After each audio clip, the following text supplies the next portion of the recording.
White privilege. Definition: the inherent advantages possessed by a white person on the basis of race in a given society. Oxford.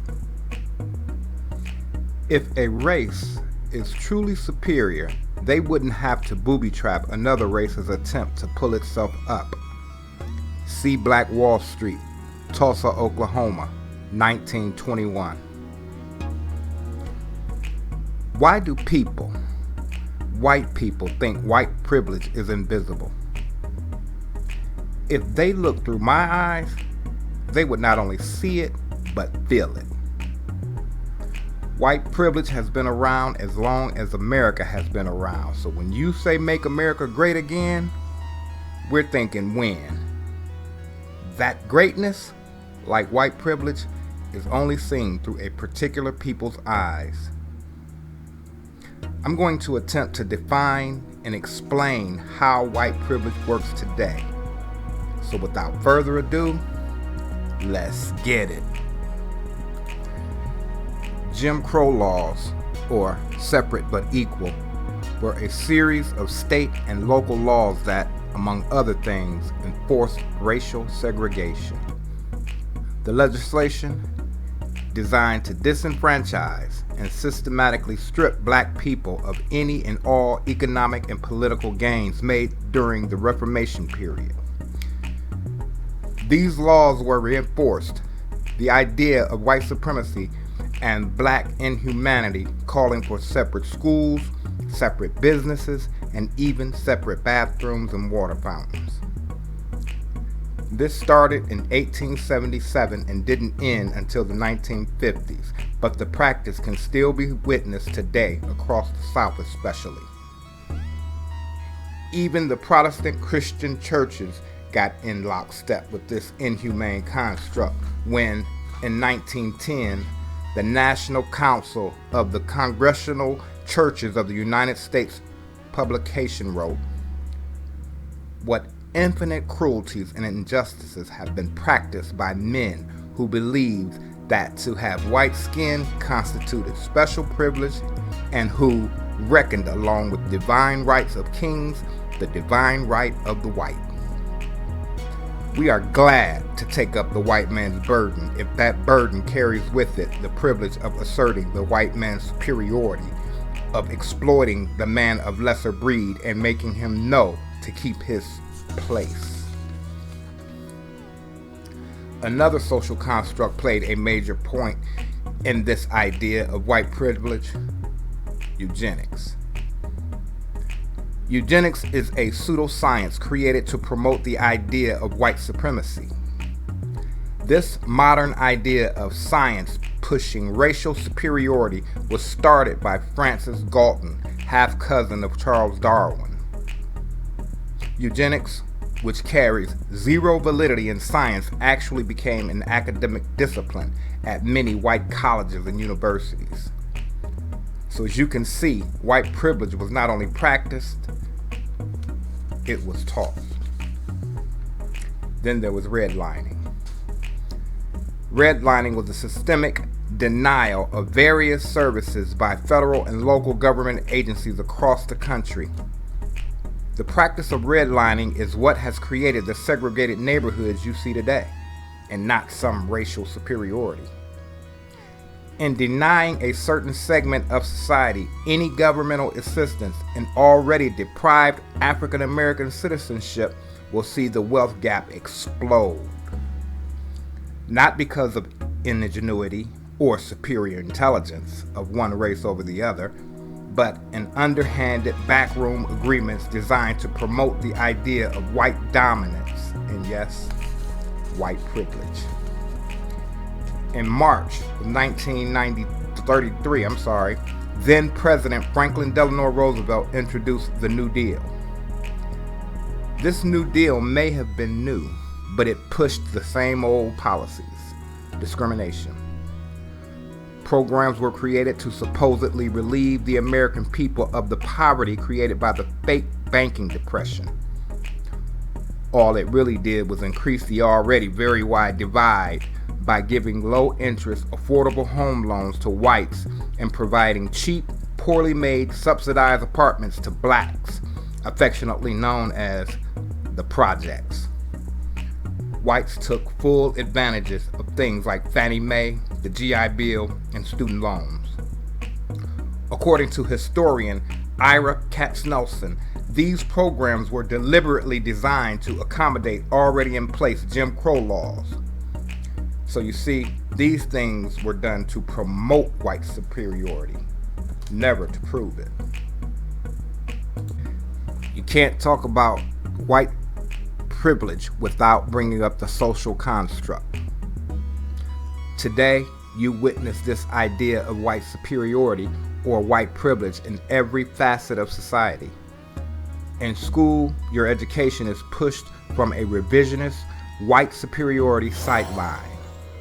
Hollywood promotes these ideas, and certainly the news media and our politics. Open any history book and look at the presidents. 45. Out of those 45, only one person of color, and even he was half white. This does not bother white folks in any way at all. In fact, they feel you should be satisfied with that. I mean, you did good one, kinda. White people honestly don't even believe white privilege is a thing.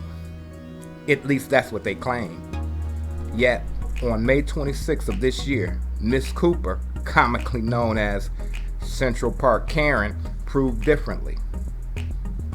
Irritated by a black man asking her to follow the park rules, she called the police and uttered those famous white privilege words, "There's a black man threatening me."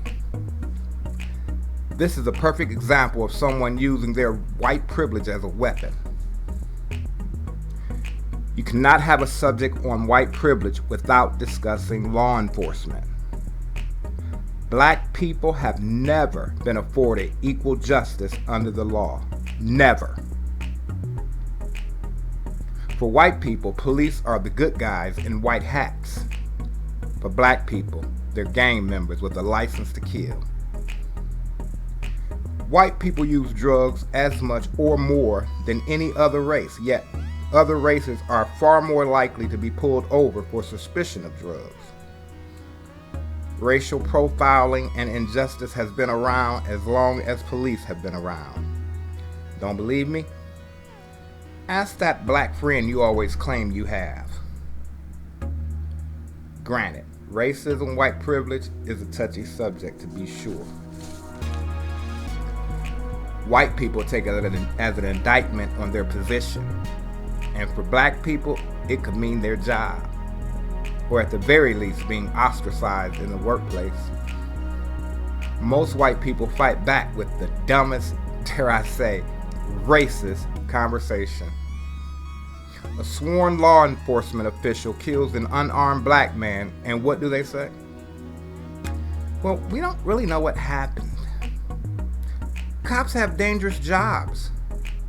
Why didn't he just listen? An unarmed man should not die because he didn't listen. Yes, being an officer is dangerous, but if you're scared, become a troop leader for the Boy Scouts or something. But the two I hate the most are, what about black on black crimes? Or, all lives matter. Yeah. First off, you don't care about black on black crime. You use it as a sorry defense for the indefensible. Secondly, we know black on black crime is a problem, and it's a problem that can only be addressed when we tackle the cause and stop cherry picking the symptoms. The cause goes back to education, politics, and the business of profit with the privately owned correctional facilities that make billions of dollars promoting and criminalizing black people at a any means necessary mindset. White America, no one is suggesting that only black lives matter. You have this devious thing you do where you love to change narratives to fit your argument. Colin Kaepernick made it abundantly clear that his kneeling had nothing to do with the servicemen and women of this country. Yet you feel you have the power to veto that statement because either you stand by police brutality or you simply don't want to have that conversation.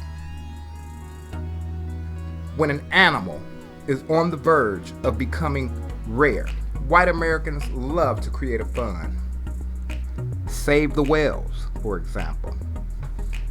When you say save the whales, does that mean damn the dolphins or to hell with the hammerhead shark? No. Why? Because it's common sense. So when black people say Black Lives Matter, they're not saying they're the only lives who matter. Now, why can't you use that vastly superior brain to figure that out? The effects of white privilege are wide-ranging, so I'll keep it short. I had a white coworker of mine needling me back in February.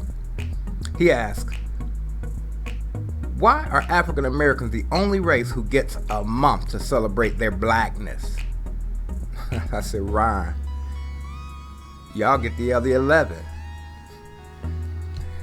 Affirmative action has not solved hiring practices. Mexican people are not taking your job, so please stop those propaganda tactics. The truth is, in order for this country to be great, we need new leadership, new ideas, and a broader understanding from all the races: black, white, yellow, red, and brown. History will not be kind to us unless we sit down and provoke dialogue. When you suppress people, you suppress untapped potential, talents, and possibilities. Who knows what Emmett Till could have become? Don't assume Eric Garner or Michael Brown had nothing to offer. Sandra Brown or Tamir Rice could have actually done something to make America great. Jesse Owens did. Frederick Douglass did. George Washington Carver, Benjamin Banneker, and a host of others who mysteriously get no mention in history. The point is, America, at this moment, in this space, you have a chance to actually make a change. You have to stop being willfully ignorant. Being proud of your heritage doesn't mean you have to suppress others. I'm pro-black, but I'm not anti-white. Those two concepts fit neatly into my worldview without so much as a hiccup. White privilege is real. It does exist, and it will never go away under this present construct. You know, this guy once said he was going to make a change, and that he was going to start with the man in the mirror. What a novel concept.